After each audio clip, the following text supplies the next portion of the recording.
there are some disadvantages regarding Metaverse, such as it makes us lose track of time and it separates us from the real nature in the real world.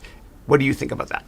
Sure, I think that's a really valid observation. Yeah. Also, it's interesting as I talked to people outside of the conference, there were a lot of views on, so when you go, and this is all Ready Player One stuff, when you move into this metaverse, it sounds amazing and it looks amazing.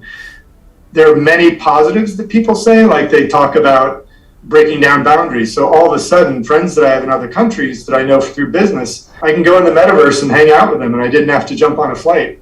And people are also saying, another observation, another girl I know said, I think real, actual physical travel will become much more of a luxury.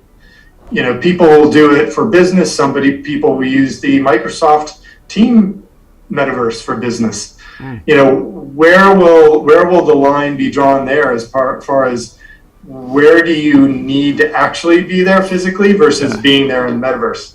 But your statements about people losing track of time, just being in there as I was doing research on this and showing you guys Spatial IO and Shoyun, I could cruise that around there forever. And like you said, Chris, when you see the Star Wars, Star Wars, it's like totally like the movie Up. It's like squirrel. Every time you go to a new page, you see something cool that is something for your community, and so you want to jump in there.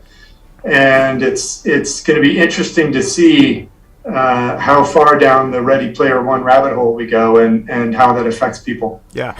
I think what's going to happen ultimately is, given our attention spans are getting less now, there's going to be an app like TikTok, and you have this VR headset on, and you can just swipe through and go to different rooms, right? So it's immediate entertainment, and it's highly addictive as well.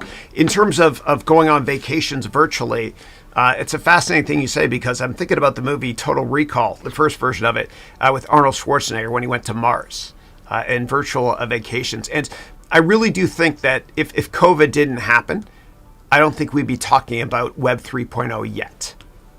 I think it would have been a couple more years down the road. It's fascinating. Yeah, that was said a number of times at the conference. Yeah, it's fascinating. Really interesting.